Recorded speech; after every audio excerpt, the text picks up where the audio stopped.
सभी को जय जिनेन्द्र।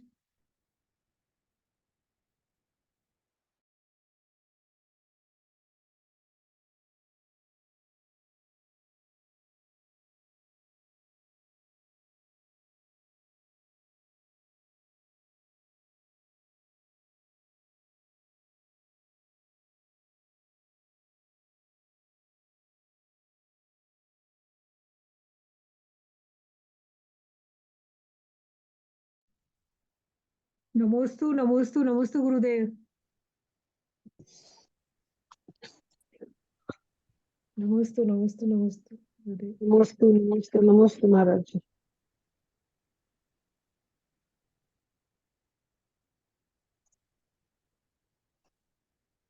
आपकी आवाज नहीं आ रही। हेलो हेलो, अब आई आवाज? नमस्ते नमस्ते हेलो। नमस्ते नमस्ते गुरुदेव। आवाज नहीं आ रही महाराज श्री। महाराज से आवाज नहीं आ रही।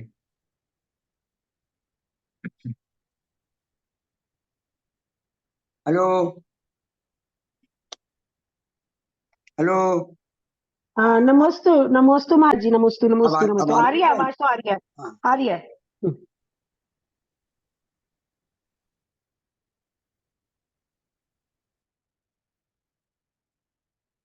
मंगलम भगवान वीरो मंगलम गौतमो गणि मंगलम कुंद कुंदाद्यो जैन धर्मोस्तु मंगलम सर्व मंगल मांगल्यम सर्व कल्याण कारकम प्रधानम सर्व धर्माणां जैनम जयतु शासनम।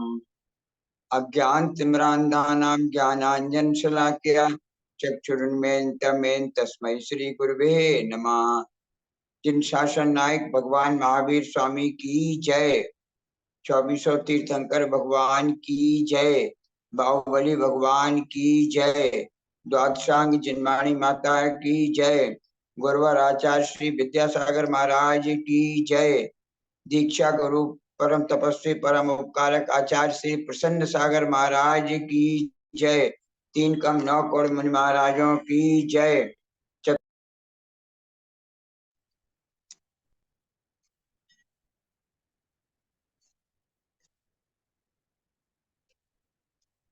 पिछले 2 उसमें 12 भावनाओं में आश्रव तत्व के बारे में विवेचन किया था।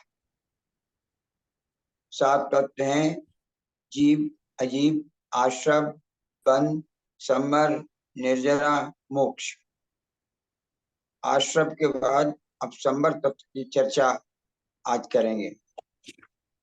7 तत्वों में भी संवर तत्व है, 12 भावनाओं में भी संवर भावना का वर्णन है। संवर का सीधा अर्थ है आश्रव निरोधा संवरा, आश्रव का निरोध कर देना, रोक देना, बस वही संवर है। आश्रम में अपन ने जाना था किन चीजों से आश्रव होता है: मनोयोग, वचन योग और काय योग।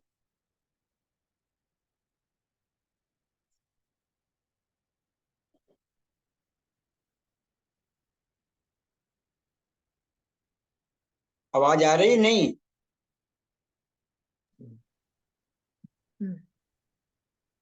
मनोयोग, वचन योग और काय योग से कर्मों का आश्रव होता है। उसके द्वारा जो कर्म आ रहे थे उन्हें रोक देना, यही आश्रव संवर कहलाता है। आश्रव का उल्टा है संवर, विरोधी है आश्रव का। मंगत राज जी ने अपनी 12 भावनाओं में लिखा: जो मोरी में डांट लगावे तब जल रुक जावे, क्यों आश्रव को रोके संवर क्यों नहीं मन लावे। पंच महाव्रत समिति गुप्ति कर वचन काय मन को, 10 विध धर्म परी से 22 12 भावन को। ये सब भाव 57 मिलकर आश्रव को रोके, सुपन दिशा से जागो चेतन कहाँ पड़े सोते। दृष्टांत दिया है: ज्यों मोरी में डांट लगावे तब जल रुक जावे। पाइपलाइन कहीं बाहर जा रही हो, उस पाइपलाइन में बाहर बंद कर दो, उस पाइपलाइन को किसी चीज डाट लगा दो, किसी चीज से रोक दो, तो उस पाइप में से पानी निकलेगा? नहीं निकलेगा। अब तो पक्के लेंटर है। पुराने जमाने में मिट्टी की छतें होती थी, बरसात होती तो कभी छेद हो जाए तो ऊपर पानी आने लगता था बरसात से, कमरे में पानी आ गया। तो पहले जो कमरे में पानी आ गया वो उलीचे या पहले पानी आना बंद करें? सामान्य बात, जितनी देर में उलीचेंगे और आ जाएगा, तो पहले उलीचने की आवश्यकता नहीं है, पहले जो पानी आ रहा है उसे बंद करने की आवश्यकता है। अपन क्या पहले निर्जरा कर लें तब संबर करेंगे? जितनी देर में निर्जरा करेंगे उतनी देर में निराकर्मों का आश्रय हो जाएगा। तो आचार्य कह रहे छत में ऊपर से जो पानी आ रहा है उस पानी को आना पहले रोको। नाव में छेद हो जाए और नाव डूबने लगे तो उलीचने से काम नहीं चलेगा पानी। पहले नाव में जो छेद है वहां कोई रोक लगाओ कि पानी आना बंद हो, फिर पानी बाद में उलीचो जो नाव में आ गया। ऐसे ही कमरे मकान की छत पे पहले ऊपर जहां से पानी आ रहा है उस छेद को बंद करो और फिर जो कमरे में पानी आ गया उसे उलीचो, तब सफाई होगी। ऐसे ही आचार्य कह रहे बिल्कुल यही बात कर्म और आत्मा के साथ इस शरीर में है। अनाद काल से जो कर्म आत्मा में आके बैठ गए और हमेशा बराबर हर समय अनंतानंत कर्मों का आश्रय हो रहा है। आचार्य कहते ये आश्रय, ये सोचो कि पहले हम कर्मों की निर्जरा कर लें तब आश्रय रुके। आचार्य कहते कभी आश्रय रुकने वाला नहीं। निर्जरा की बाद में सोचना, पहले कर्मों का संबर करो, जो ऊपर से कर्म आ रहे हैं उन्हें रोकना शुरू करो। इसलिए दृष्टांत दिया, ज्यों मोरी में डांट लगावे तब जल रुक जावे। ऐसा अपन आगे कोई ऑब्स्ट्रक्शन लगा देते हैं तो रोकने के कारण पीछे की चीज आगे नहीं आ पाती। क्यों आश्रय को रोके संबर, क्यों नहीं मन ला। आचार्य कह रहे हैं भैया तुम अपने मन में ऐसा क्यों नहीं लाते हो जो हमारे कर्मों का आश्रय हो रहा है, उन कर्मों के आश्रय को हम जबरदस्ती, और ये जबरदस्ती करना पड़ेगा, अपने आप डांट नहीं लगेगी। कोई क्या कर्म आना अपने आप रुक जाए? अपने आप कर्म आना नहीं रुकेंगे, पुरुषार्थ पूर्वक। जैसे वहां पानी कितने तेज आ रहा हो फिर भी अपन एन केन प्रकार मेहनत करके उसमें कुछ न कुछ रोक लगाने की कोशिश करते हैं। आचार्य कह रहे इसी प्रकार ये मन वचन काय के द्वारा जो हर समय अनंतानंत कर्मों का आश्रय हो रहा है, इसे पुरुषार्थ पूर्वक रोकने की कोशिश करो। उनका वर्णन किया किस प्रकार से ये कर्मों का रुकना हो सकता है। कह रहे पंच महाव्रत समिति गुप्त, 5 महाव्रत और 5 समिति और 3 गुप्ती। तेरे जो मुनि का चारित्र है, पंच महाव्रत संचरण, समिति पंच प्रकार, हिंसा, झूठ, चोरी, कुशील, परिग्रह, इन 5 पापों के जो विरुद्ध हैं। अहिंसा, गृहस्थ है तो अहिंसा अणुव्रत, मुनि है तो अहिंसा महाव्रत। ऐसे 5 पापों में लगा लेना, अहिंसा व्रत, सत्य व्रत, अचौर्य व्रत, परिग्रह परिमाण व्रत या परिग्रह महाव्रत, अपरिग्रह महाव्रत और ब्रह्मचर्य महाव्रत। यार इन 5 महाव्रतों को धारण करो, नियम पूर्वक धार्य करना तो कर्म रुके। फिर कहे 5 समितियां, ईर्ष्या समिति, भाषा समिति, ऐष्णा समिति, आदान निक्षेपण समिति, विसर्ग समिति। 5 समितियां और 3 गुप्तियां, मनोगुप्ती, वचन गुप्ती, काय गुप्ती। इन तीनों 13 प्रकार का जो मुनि का चारित्र है। उत्कृष्ट तो उत्कृष्ट संबर कौन कर सकते? कह रहे उत्कृष्ट संबर तो मुनिराज ही कर सकते। घर में रह के तो अणुव्रत भी पालन कर लो तब भी थोड़ा बहुत पाप लगेगा ही। गृहस्थ को केवल संकल्पी हिंसा का तो त्याग है, आरंभी उद्योगी विरोधी हिंसा का तो त्याग है नहीं। इसलिए गृहस्थ में रहते हुए आरंभी उद्योगी विरोधी हिंसा के द्वारा होने वाला पाप लग ही रहा है। तो घर में रह के चाहे कि अपन पाप बिल्कुल छूट जाए, आचार्य कहते संभव नहीं घर में रह के पाप छूट जाए। इसलिए उत्कृष्ट उत्कृष्ट कोटि का संबर किसे होगा? मुनिराज को ही हो सकता। और ऐसे उन मुनिराज को संबर के लिए सबसे पहले कहा जो 13 प्रकार का चारित्र है, 5 महाव्रतों को धारण करो, 5 समितियों का पालन करो, 3 गुप्तियों का पालन करो, 10 विध धर्म, 10 प्रकार का धर्म, 10 लक्षण में अपन जिसकी चर्चा करते हैं, उत्तम, क्षमा, मार्दव, आर्जव, शौच, सत्य, संयम, तप, त्याग, आकिंचन और ब्रह्मचर्य। ये 10 प्रकार का धर्म और 22 परिसेज है। तो 22 प्रकार का परिचय 9वें अध्याय में तत्वार्थ सूत्र में आचार्य उमा स्वामी ने लिखे। क्षुत, पिपासा, जरातंक, 22 प्रकार के जो परिसर हैं, कर उन परिसरों को जीतो। या परिसर के प्रसंग में बहुत ध्यान देने की बात है। परिसरों का अभाव होने से मतलब नहीं है, वहां शब्द है परिचय जय। भूख तो लगेगी, लेकिन भूख लगने पर भी खाना नहीं खाओ तो परिचय जय है। प्यास तो लगेगी, प्यास लगने पर भी पानी नहीं पियो तो परिचय जय है। अब कोई कहता है कि भूख लगे ही नहीं, तो भूख लगना अपने हाथ में तो नहीं है। भूख लगना न लगना तो असाता वेदनीय कर्म के निमित्त से है। असाता वेदनीय कर्म का उदय उदीर्णा होगी तो भूख लगेगी, और असाता वेदनीय कर्म की उदय उदीर्णा नहीं होगी तो भूख नहीं लगेगी। वेदनीय कर्म का क्षयोपशम होगा, जिन जिन का वेदनीय कर्म का क्षयोपशम अच्छा हो जाता है उन्हें भूख नहीं लगती ज्यादा। आचार्य श्री ने 557 दिन की साधना की, 496 दिन तक कुछ खाए पिए नहीं। 557 दिन में 557 डेज में 496 डेज आहार किए ही नहीं। केवल 61 दिन, ओनली 61 डेज पारणा की। एक उत्कृष्ट समय ऐसा था जब आज आहार हुआ, फिर 16 दिन तक कुछ नहीं लिया, कतई 16 दिन तक पानी की एक बूंद भी नहीं। फिर एक आहार हुआ, फिर अगले 16 दिन तक कुछ नहीं लिया। फिर एक आहार लिया तो 15 दिन तक कुछ नहीं लिया। 47 दिन में केवल 3 पारणा हुई, 47 दिन। अब उन्हें भूख, हाँ, अपने तप के द्वारा असाता वेदनीय कर्म की इतनी निर्जरा कर दी, इतने गला दिया। अब असाता वेदनीय कर्म का ज्यादा उदय रहा ही नहीं। जब असाता वेदनीय कर्म का उदय नहीं रहा, भूख लगी नहीं रही, प्यास लगी नहीं रही। इसलिए आचार्य कहते हैं सामान्य अवस्था में तो परिचय, कर्म का उदय आएगा तो भूख लगेगी, कर्म का उदय आएगा तो प्यास लगेगी, कर्म का उदय आएगा तो नींद आएगी। नाना प्रकार के जो परिचय हैं, चलने में पैर में कांटा लग गया, दंश मशक परिचय, सामायिक कर रहे हैं, मच्छर काट रहे हैं वो परिचय, गर्मी पड़ रही है तो उष्ण परिचय, ठंड पड़ रही है तो शीत परिचय, पानी बरस रहा है तो उसका परिचय, सड़क पे जा रहे हैं लोग नाना प्रकार के कमेंट कर रहे हैं, देख रहे हैं, नग्नता परिचय। ज्ञान ज्यादा हो जाए तो ज्ञान का परिचय, और नहीं ज्ञान हो तो अज्ञान का परिचय। आप उनको आता ही नहीं हो, महाराज भी बन गए, कहीं जाए अगर प्रवचन शैली नहीं हो तो कोई आहार देने वाला भी नहीं मिले, बैठने वाला भी नहीं मिले। तब लगता है अरे हमारा भी ज्ञान होता तो बहुत लोग भक्त मिल जाते। अज्ञान नहीं है तो अज्ञान से भी परिचय है। और ज्यादा ज्ञान हो जाए, ज्ञान का अहंकार हो जाए तो कह रहे हैं वो ज्ञान भी परिचय का कारण बन रहा। नग्नता भी बहुत परिचय कड़ा है। पहला समझो बिहार का मौका आया दीक्षा के बाद, इतनी पहली शहर में यहाँ में थे, अब संत भवन में बैठे थे, कोई फर्क ही नहीं था, छोटा सा गांव था।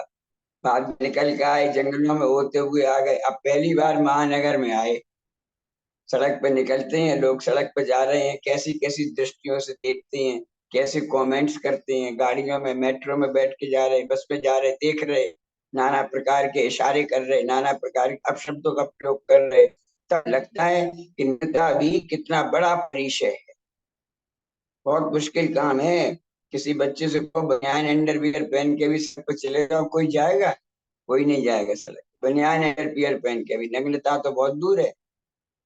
इसीलिए कवि ने लिखा, अंतर विषय वासना बरते, बाहर लोक लाज भय भारी, और ताते परम दिगंबर मुद्रा धर नहीं सके दीन संसारी।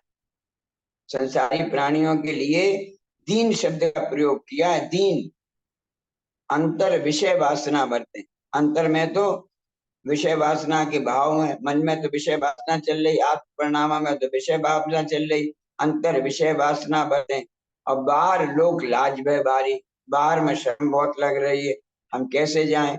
अभी तो यही शर्म लग रही। बहुत से लोगों से तो को पूजा की धोती दुपट्टा पहन के सड़क पर चले जाओ, सो भी नहीं जाए। धोती दुपट्टा पहन के नहीं जाएंगे, शर्म लगती है, धोती दुपट्टा पहन के कैसे जाए? आजकल के बच्चों को तो मंदिर में धोती दुपट्टे, मंदिर में ही धोती दुपट्टा पहनने में शर्म लगती है। अरे हम पूजन नहीं करेंगे, ऐसे दर्शन किए लेते हैं, कौन पहने धोती दुपट्टा? इतनी शर्म लग रही है। इसलिए लिखा उन्होंने, ताते परम दिगंबर मुद्रा, इसलिए इस दिगंबर मुद्रा को धारण करना धर नहीं सके दीन संसार। संसारी प्राणी दीन है, इसलिए उन्हें दिगंबर मुद्रा धारण नहीं की जाती। इसलिए नग्नता को भी बहुत बड़ा परिचय कहा है। पूज्यपाद स्वामी ने लिखा, बाहर आहार चर्या के लिए जाओ, निकल के जाओ, लोग नाना प्रकार के अपशब्द कहते हैं, मारते पीटने को तैयार हो जाते हैं, कभी कभी मारपीट भी कर देते हैं।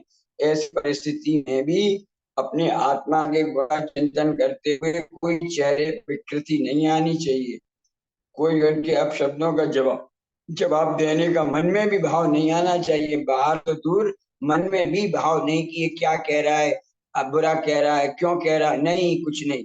संसार के नाना प्राणी हैं, अपने जैसे कर्म का उदय है, सामने वाले वैसे ही अपने इस समय अशुभ कर्म का उदय है, इसलिए सामने वाला सम्मान नहीं कर रहा, अपमान कर रहा है।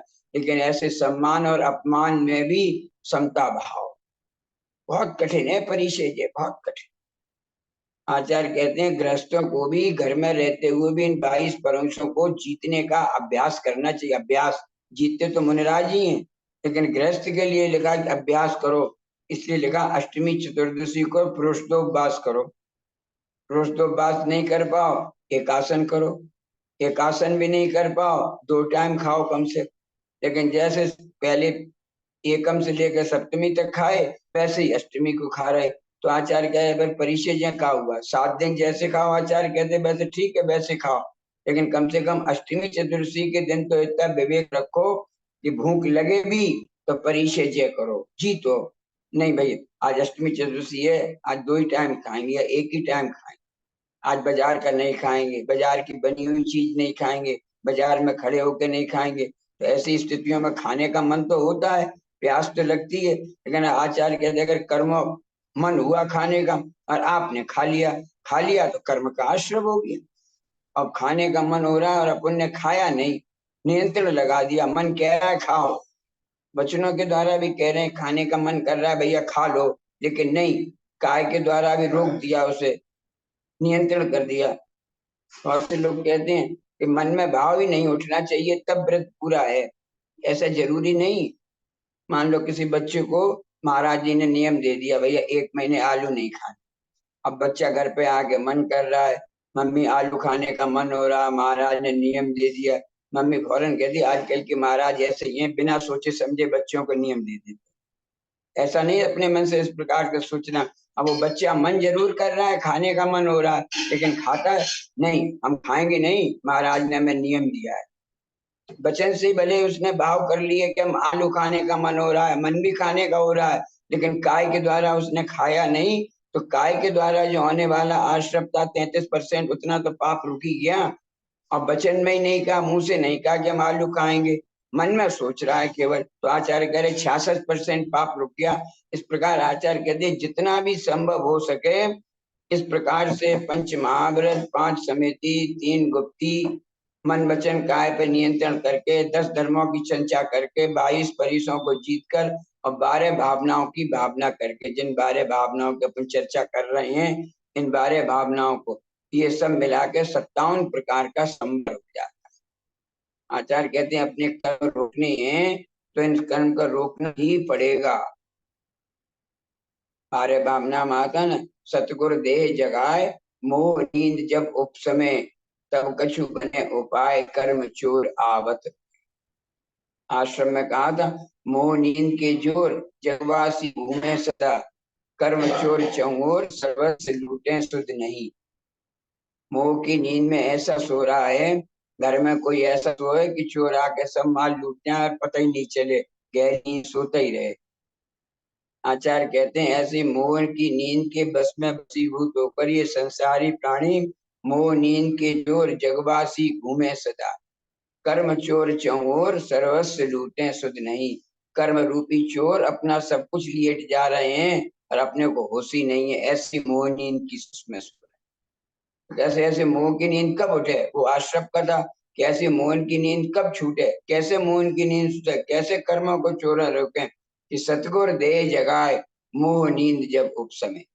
मोह नींद का उपशमन कम होगा जब सतगुर दे जगा, सतगुर के पास आना पड़ेगा तो काम बनेगा। सतगुर के पास आए बिना काम चल जाओ, सतगुर कौन? रत्नकंठ साहब का चरण में स्पष्ट लिख दिया समंतभद्र स्वामी ने, विश्याशा छाती तो निरारंभो अपरिग्रह, ज्ञान ध्यान तपो रक्तस, तपस्वी सब प्रशस्त। विषयों की आशा नहीं जिनकी, जिन्हें विषयों की आशा नहीं है, विषयाशा वशाती तो निरारंभो, कोई आरंभ का काम नहीं करते, अपरिग्रह अपरिग्रही हैं, परिग्रहीवान नहीं है, विषयाशा वशाती तो निरारंभो अपरिग्रही, ज्ञान ध्यान तपो रक्तस, क्या करते हैं तो ज्ञान में लीन है, ध्यान में लीन है और तप में लीन है। जो ऐसा कर रहा है तपस्वी सब प्रशस्त, वो सतगुरु है। कपड़े वाले सतगुरु नहीं जिनागम की अपेक्षा से, ब्रह्मचारी तब सतगुरु नहीं, क्षुल्लक क्षुल्लिका भी पूरी तरह सतगुरु नहीं, आलिका भी पूरी, जब तक शरीर पर तिल तुस मात्र पड़े या कपड़ा भी है तब तक दिगंबर जिनागम सतगुरु मानने को तैयार नहीं। श्वेतांबर परंपरा की बात अलग है, वो लोग कहते हैं कपड़े पहने पहने मोक्ष हो जाता है, लेकिन अपनी दिगंबर की परंपरा में ऐसा नहीं कि कपड़े पहने पहने मोक्ष हो जाए। यहाँ तो बिल्कुल नग्नत्व स्वीकार करना ही पड़ेगा। ऐसे नग्न दिगंबर आके अपने को उपदेश दें, अपने को समझाएं, अपने को करें, तो सतगुरु देह जगाए मोह नींद तब उपसे। ऐसी मोह नींद का प्रकार, जैसे बच्चा बहुत गहरी नींद सो रहा हो, माँ बार बार जगाती, उठो बेटा स्कूल का टाइम हो गया, 7 बज गए, सोते ही रहोगे, कब तक सोते रहोगे, उठो उठो स्कूल का टाइम हो गया। एक बार माँ जगाती है और नेक निकल के बाहर काम करने गई, बच्चे दोबारा सो गए, फिर आके जगा, अरे हम तुम्हें जगा के गए, तुम तो उठ ही नहीं रहे हो। जैसे वो बच्चा नींद में जल्दी नहीं उठना चाहता, आचार्य कहते हैं संसारी प्राणी भी इस मोह की नींद से जल्दी जगना नहीं चाहता। सतगुरु जगा रहे हैं बार बार बार बार। और संसार वृक्ष दर्शन का चित्र याद कर लो, पेड़ में लटका हुआ है, नीचे सांप चूहे काटने को तैयार हैं, ऊपर चूहे डाली को काट रहे हैं। विमान में वो बैठा कह रहा है आ जाओ, हम हाथ पकड़ रहे हैं, हमारे विमान में आ जाओ, बस एक बूंद शहद की और टपक जाए, एक बूंद और चाटना, फिर आ जाएंगे।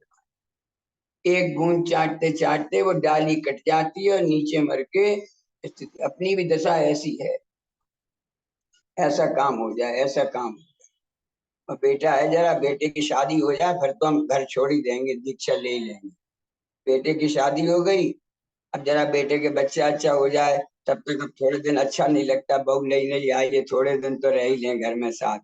अब बच्चा हो गया, अब बच्चा अभी छोटा है, बहू का, बस ऐसे ही करते करते करते करते जिंदगी घर में ही निकल जाती, जिंदगी घर में। इसलिए कह रहे हैं सतगुर दें जगाए मोह नींद जब उपसमे, तब कछु बने उपाय कर्म चोर आवत। कर्म चोर कब रुकेंगे, उपाय कब होगा, जब सतगुर की आवाज सुन के जग जाओ।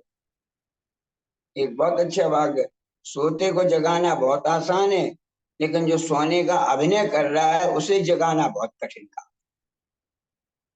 सोते को जगाना बहुत आसान है, लेकिन जो सोने का अभिनय कर रहा है, सो नहीं रहा, केवल नौटंकी कर रहा है कि हम सो रहे हैं, उसे कितनी जगह, उसे तो मालूम है मैं जगने ही नहीं, तो नौटंकी कर रहा है सोने की। तो कह रहे हैं ऐसे जो सोने का अभिनय कर रहा है उसे जगाना बहुत विकट काम है, बहुत विकट काम। इसलिए सतगुरुदेव, सतगुरु का तो अपने को निमित्त मिला, बहुत से देखो नारकी प्राणियों को सतगुरु का निमित्त ही नहीं, काम वासना में ऊपर को जो देव लगे उन्हें सतगुरु का निमित्त ही नहीं, अधिकांश त्रियंशियों को सतगुरु का निमित्त ही नहीं। एक इंद्री, दो इंद्री, तीन इंद्री, चार इंद्री, पंचेंद्री असंगी पर्याय में सतगुरु का कोई निमित्त ही नहीं। अपनी कितनी होनहार है कि अपन ने ऐसे पंचेंद्री संगी मनुष्य, उसमें भी जैन कुल धर्म को सुनने की लालसा, जिनमानी सामने, तीर्थों के दर्शन हो रहे, महाराजों के दर्शन हो रहे, सारे निमित्त अच्छे मिल गए। आचार्य कहते इतने सारे निमित्त अच्छे मिले हैं, अब मोह की नींद में काय को पड़े हो भैया, ने कितनी देर सतगुरु जगा रहे, थोड़ी देर और जग जाओ। तो सतगुरु दें जगाए मोह नींद जब उपसमे, तब कछु बने उपाय कर्म चोर आवत। जिन छडाला माया, जिन पुण्य पाप नहीं कीना, आत्म अनुभव चित दीना, तिस ही विद आवत रोके, संबर लें दुख रोके। किनका संबर होता है, जिन पुण्य पाप नहीं कीना, जिन्होंने पुण्य भी नहीं किया, जिन्होंने पाप भी नहीं किया, यानी दोनों प्रकार के, उसने आश्रम में कहा था ना, 2 प्रकार का आश्रम, काय वांग मना कर्म योगा स आश्रव, शुभ पुण्यस्य अशुभ पापस्य। मन वचन काय से शुभ सोचा, पुण्य का आश्रम हो गया, मन वचन काय से अशुभ सोचा, पाप का आश्रम हो गया। दौलत राम जी लिख रहे छेड़ाला में, जिन पुण्य पाप नहीं कीना, जिन्होंने पुण्य भी नहीं किया और पाप भी नहीं किया, या दोनों ही का दोनों ही प्रकार के आश्रम को रोक दिया। फिर नहीं किया तो किया क्या? आत्म अनुभव चित्त दी, आत्म अनुभव में चित हो गए, उनके संवर होता है। लेकिन ये आत्म अनुभव गृहस्थ को हो सकता? नहीं हो सकता। गृहस्थ का तो अभी पाप ही नहीं छूट रहा, क्रम है।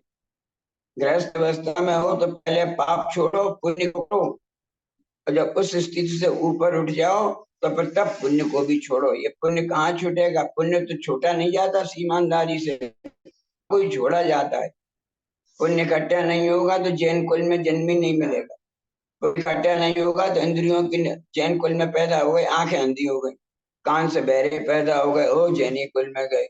अब जनवाणी सुनाई पड़ेगी, मुनि के दर्शन दिखाई पड़ेंगे, कुछ नहीं होगा। तो तत्व ज्ञान प्राप्त करने के लिए, मोक्ष मार्ग प्राप्त करने के लिए भी पुण्य चाहिए। मनुष्य गति मिले, मनुष्य गति में जैन कुल मिले, जैन कुल में इंद्रियों की परिपूर्णता हो, इंद्रियों की परिपूर्णता के साथ शरीर स्वस्थ भी हो। अभी नेक बाथरूम में गिरे, हड्डी टूट जाए, अब पड़े रहो 3 महीने तक अस्पताल में भर्ती, कुछ नहीं काम चलेगा। आचार्य कह रहे सबसे पहले पाप को रोको, पाप को रोको और पुण्य को करो। कपड़ा जैसे मैला होता है, साबुन पहले साबुन लगाते हैं, साबुन लगा के उस मैल की गंदगी को धोते हैं। अब साबुन अच्छा है क्या?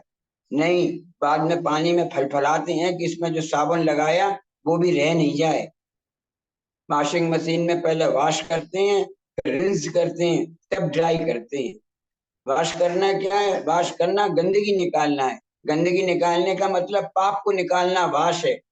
और फिर पानी में रिंस करना, रिंज करना क्या है? पुण्य को निकालना है।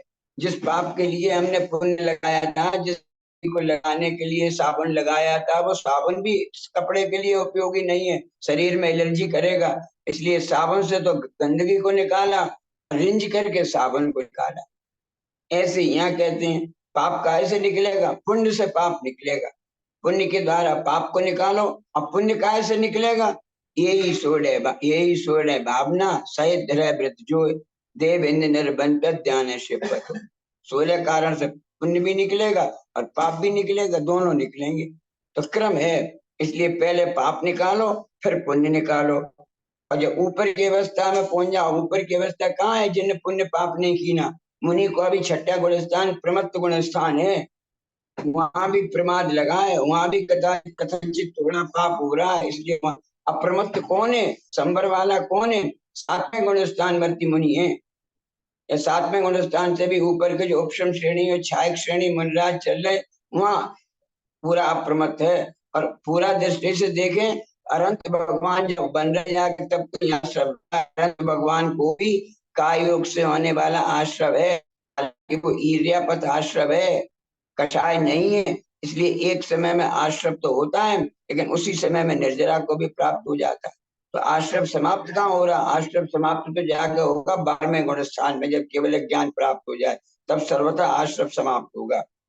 उससे पहले पहले कि आश्रम को घटाओ, 7वें गुण स्थान से ही घटने की आप बैठ गए, बिल्कुल निर्विकल्प बैठे, न आहार की चिंता है, न बिहार की चिंता है, न किसी बात की। है शेरनी काट रही तो ठीक है, तप्तायमान आभूषण पहना रहे तो ठीक है, व्याघ्री खा रही तो ठीक है, कोई मरा हुआ सरे गले में सर्पला श्रेणी की तरह तो भी ठीक है।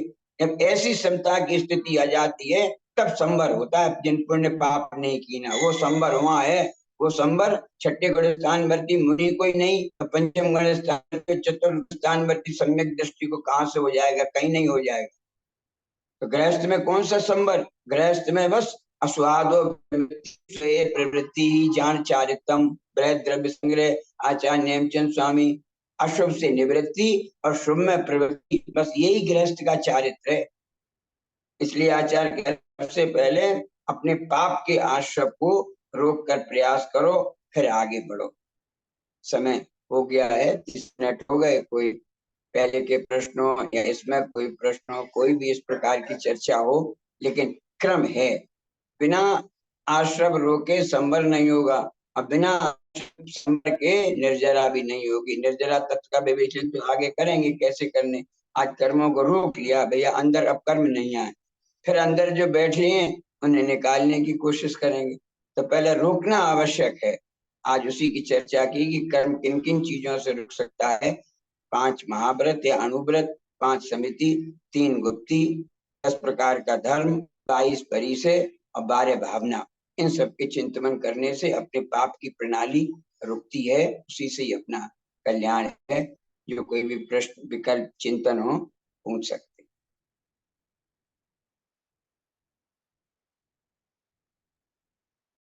हाँ बाजी। नमस्ते नमस्ते। बहुत अच्छा लगता है सुन के आशीर्वाद। आपको, ये ना एकदम से सिडनी का टाइम याद आ जाता है मेरे को। अच्छी बात है, नम्रता जी ने इसीलिए हाँ, व्यवस्था कर दी, पुरानी यादें जागृत हो जाए। बिल्कुल बिल्कुल बिल्कुल बिल्कुल। और श्रद्धा से भी बात होती रहती है हमारी। हाँ। अच्छी बात। हाँ नम्रता जी, कोई प्रश्न? नमोस्तु नमोस्तु नमस्ते महाराष्ट्री। महाराष्ट्री एक बात पूछनी थी कि हम लोग यहाँ मंदिर में विधान करते हैं, तो विधान के लिए हाँ हम लोग जो मांडला है वो हम कागज का प्रिंट कर लेते हैं, कर सकते हैं, कोई तो दिक्कत नहीं है। तो उसको विधान के बाद उस मांडले को क्या विसर्जन करना चाहिए कि दोबारा यूज कर सकते हैं? सर्जन करना चाहिए, नहीं दोबारा तो नहीं ठीक रहेगा। अच्छा। कागज को जला दें या नदी जला ही दें, अब नदी नदी में कहाँ विसर्जित करेंगी। जी कागज को जला सकते हैं, राख हो जाए उसे जमीन में डाल दें, विसर्जित कर दें। जी ज्यादा गंदा नहीं हो तो एक बार जैसे कपड़े का या रेक्सीन का दोबारा इस्तेमाल कर लेते हैं। अगर मान लो खराब नहीं है तो एक बार, लेकिन उस पर सामग्री चढ़ती है, गीली होती तो कागज फटेगा, वैसा होगा। अगर ऐसा कागज फटट रहा हो तो दोबारा इस्तेमाल न करें, और कागज सही हो तो दोबारा इस्तेमाल किया जा सकता कर सकते हैं।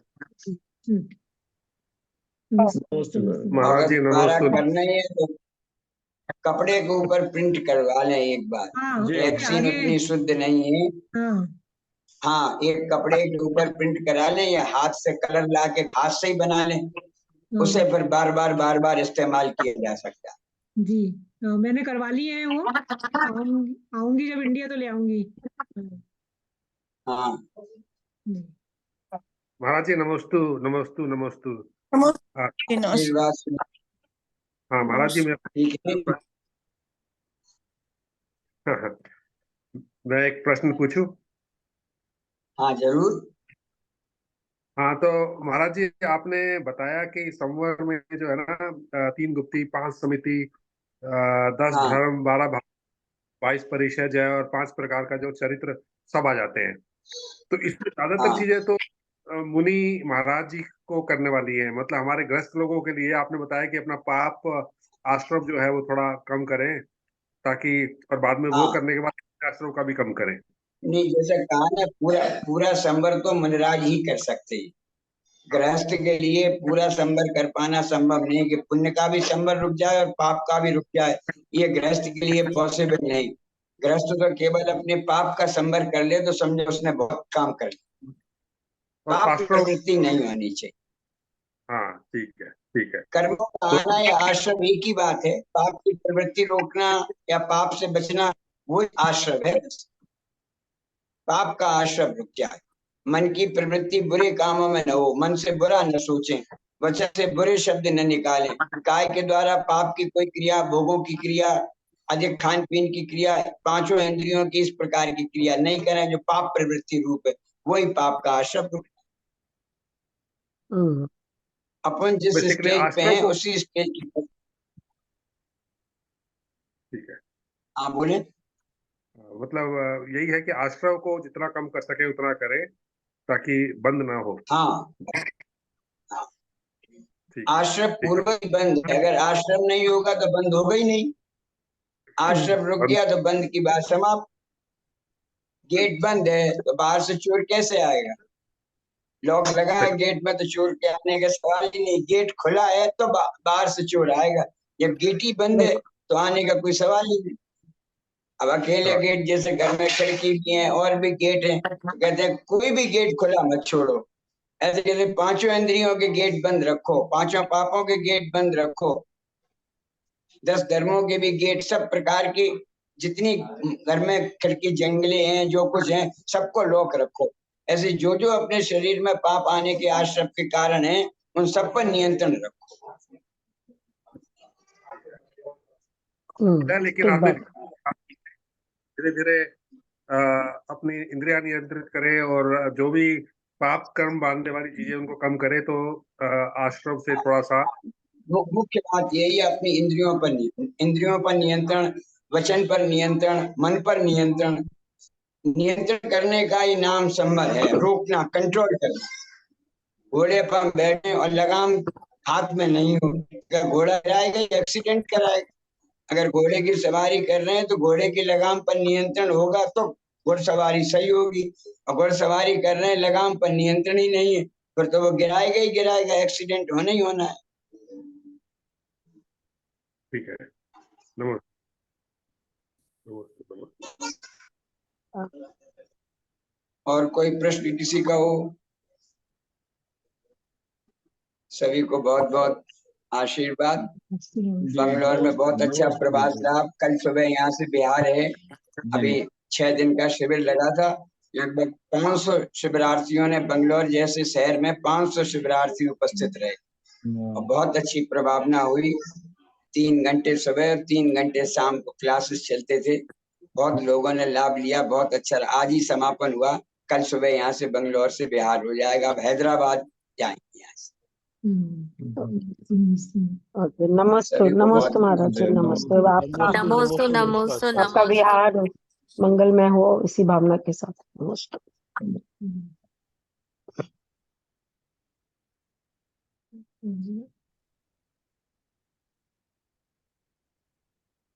सभी को जय। थैंक यू नम्रता। हाँ जी, जय थैंक यू नम्रता जी, आप सुधीर भाई ये सब ऑर्गेनाइज करने के लिए। नहीं, बस आप सब लोगों के धर्म लाभ मिल रहा है सबको। आपके हो रहा है। हाँ, बस आप लोग रेगुलर अटेंड करिए तो सब लाभ ले सके। महाराज जी इतना हाँ नहीं समय निकाल के बिल्कुल देते हैं। बिल्कुल। हाँ हाँ नहीं नहीं सही बात है, वो भी पूरा समय निकाल के देते हाँ, हैं। बिहार करते करते कर रहे हैं प्रवचन। बिल्कुल बिल्कुल बिल्कुल। नहीं नहीं थैंक यू। और चलिए जी, फिर मिलते हैं फिर। जय जिनेन्द्र। जय जिनेन्द्र, जय सभी जय जिनेन्द्र सभी। जय जय जिनेन्द्र। जय।